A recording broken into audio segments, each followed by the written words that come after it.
The conflict between Iran and the United States is widening. Yemen's Iran-backed Houthi rebels have reportedly attacked 2 Saudi oil tankers in the Red Sea, the first time that they have targeted vessels in this crucial waterway since the war between Iran and the U.S. and Israel began 4 months ago.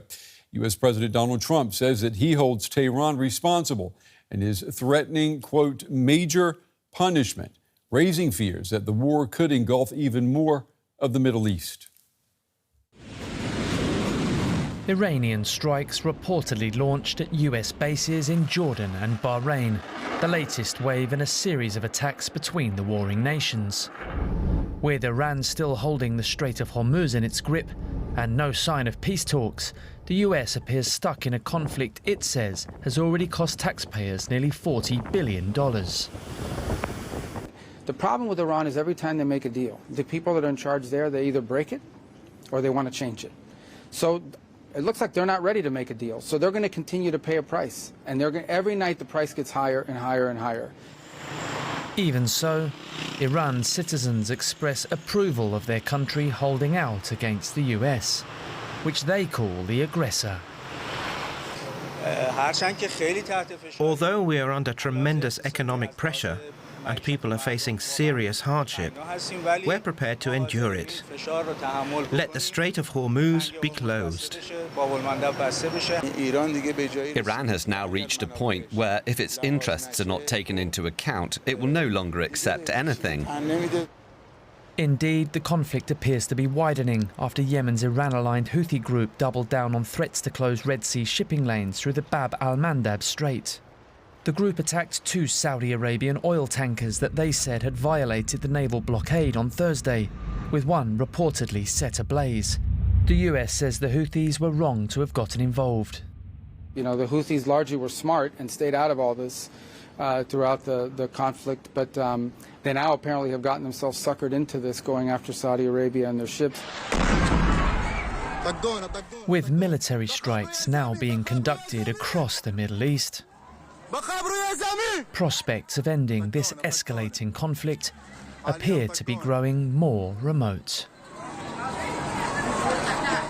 And for more now, I'm joined by Simon Mabon. He's a professor of international politics at Lancaster University with a focus on Iran, Saudi Arabia, and regional proxy conflicts. Simon, it's good to have you back on the program. Let me ask you, is Iran now deliberately widening the war from the Persian Gulf to the Red Sea?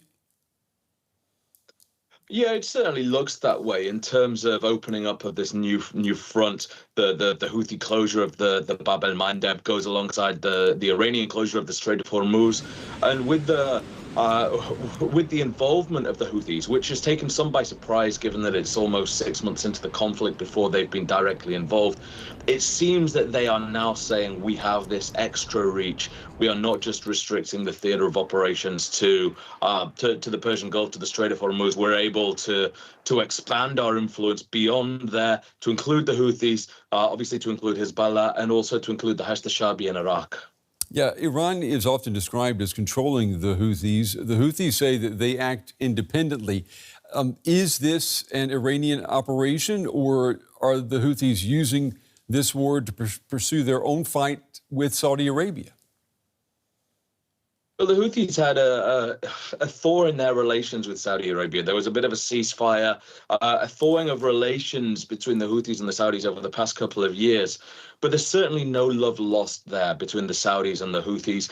There was a very serious bombing campaign that caused widespread destruction in Yemen as a consequence of Saudi military operations. So there's no love lost between the Saudis and the Houthis. That being said, there is a close relationship between the Houthis and the Iranians. But I would argue, and I think others would say the same thing, that the Houthis are not just an Iranian proxy. The Houthis have their own interests, their own agendas. They are not just a Shia stooge of Iran. There are different theological points of tension between the two groups. And there are, of course, the Houthis have their own agendas. They have their own interests. They have their own local concerns within Yemen around the Bab al-Mandab and their own complex relations with Saudi Arabia. So it's a bit more complex than just saying the Houthis are doing Iran's bidding. You know, Saudi Arabia has moved oil to its Red Sea coast to avoid the Strait of Hormuz.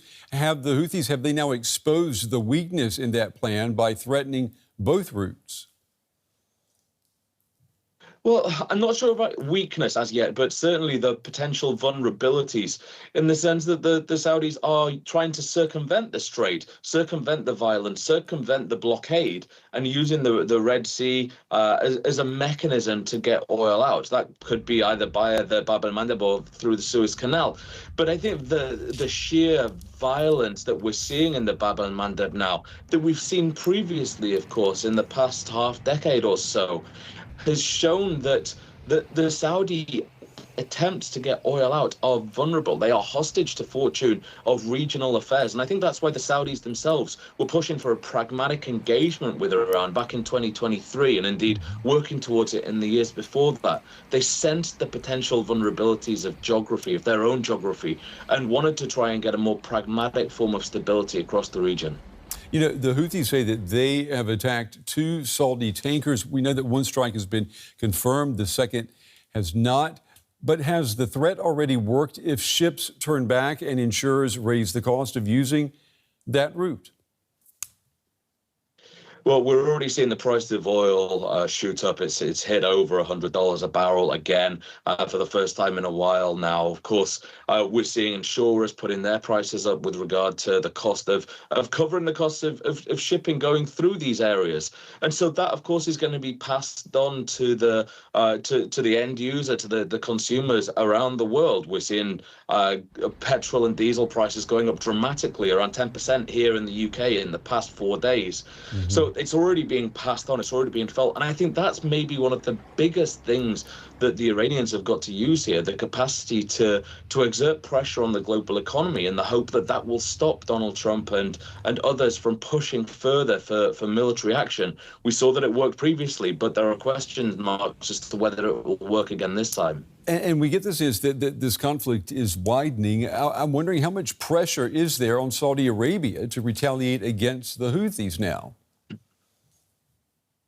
Well, I'd imagine there's quite a lot of pressure from Washington and elsewhere.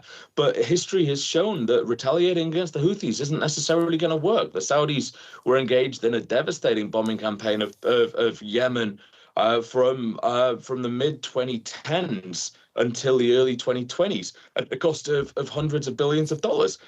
And very, very little changed apart from the destruction of parts of Yemen. In fact, it probably further entrenched the Houthi dominance over parts of Yemen as a consequence of the bombing campaign. We saw that the Americans and the British did it back in late 2023, early 2024, and that did not achieve any strategic gains.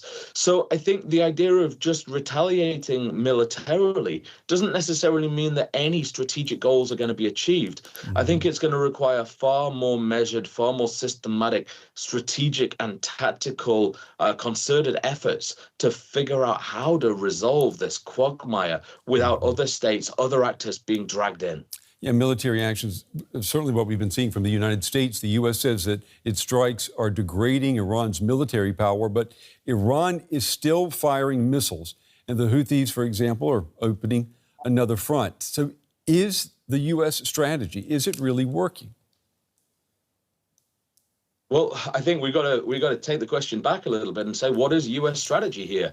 There's a lot of different tactics that the U.S. have deployed over the past few months, but to what extent is there a clear strategy?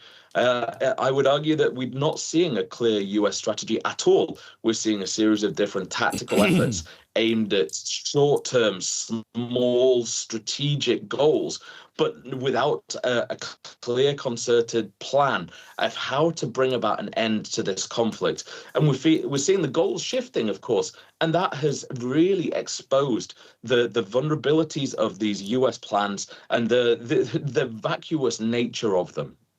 Professor Simon Mabon, as always, Simon, good to have you on the show. Good to get your insights and put some context into this story. Thank you. Thank you.